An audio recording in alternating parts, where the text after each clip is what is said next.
Tell me if this describes you. So you just played the Silent Hill 2 remake, and now you want to get into the best survival horror series of all time. Well, Silent Hill has been my favorite game since I was a kid, and I'm here to guide you down that rabbit hole. In a video inspired by Arlo's, so you'll want to get into Metroid video, which is another series you should totally get into. Now, you've likely heard of the old guard of Silent Hill fans who insist the only games worth a damn are the first 4, made by the original team before they were split up by Konami, who licensed the IP to various Western studios in an effort to emulate the success of Resident Evil 4. That resulted in 4 other games that we're not really gonna talk about. But in the interest of YouTuber competency. Much as it pains me to say this. Okay, Origins is like 100 and up on eBay. Homecoming is actually fairly cheap and also available on Steam. Shattered Memories is expensive across all platforms, with Wii being the cheapest, currently hovering around 80 to 90, while copies of Downpour range from 40 to 60. You could also emulate them all, but I wouldn't even waste time doing that. Moving on. Now, if you just played or plan to play the remake first, that's fine. If you now want to play the first 4 and wonder if you can play 2 first again, you can, but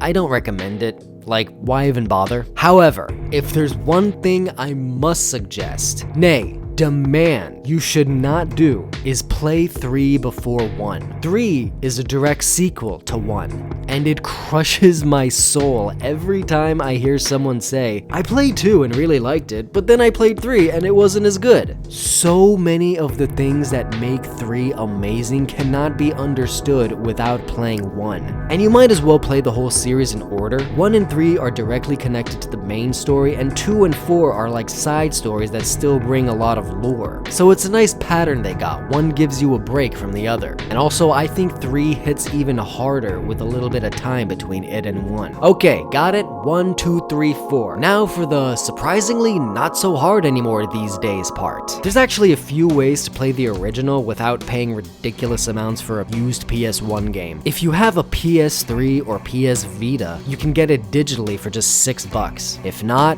then emulation is the next best option. Look, if Konami wasn't being so Nintendo about this series and actually made it more widely available on modern hardware, then emulation would not be my first suggestion.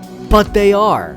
So it is. If you have lots of money to blow and you really think you're gonna dig this series, then I can't argue against tracking down some reasonably priced copies of 2, 3, and 4 on eBay if you can find them, although I'd still wait a couple years to see if this whole revitalization of the series is gonna include a remastered compilation. But, speaking of which, the HD collection from PS3 and 360 is not a valid option. It does not include 1 and 4, and those versions of 2 and 3 are highly glitchy and altered because Konami infamously never archived the source code for the final builds. But even if you do want to own a copy of 2, 3, and 4 for your old PS2 or 3, assuming you even have the hardware or want to buy that too, I still say the first game is very easily emulated, as are the other ones, but as for the first game, PS1 games are not taxing on any computer made in the last 10, maybe 15 years. So just get a multi-purpose emulator like OpenEMU or any PS1 specific one and fish out a ROM of the first Silent Hill. Plug in some headphones and any Switch or PS5 or Xbox controller and play that thing alone at night in a dark room. It's so easily accessible. You guys, you can seriously have the original Silent Hill ready to go in like 5 minutes. It's not that hard to get that one going.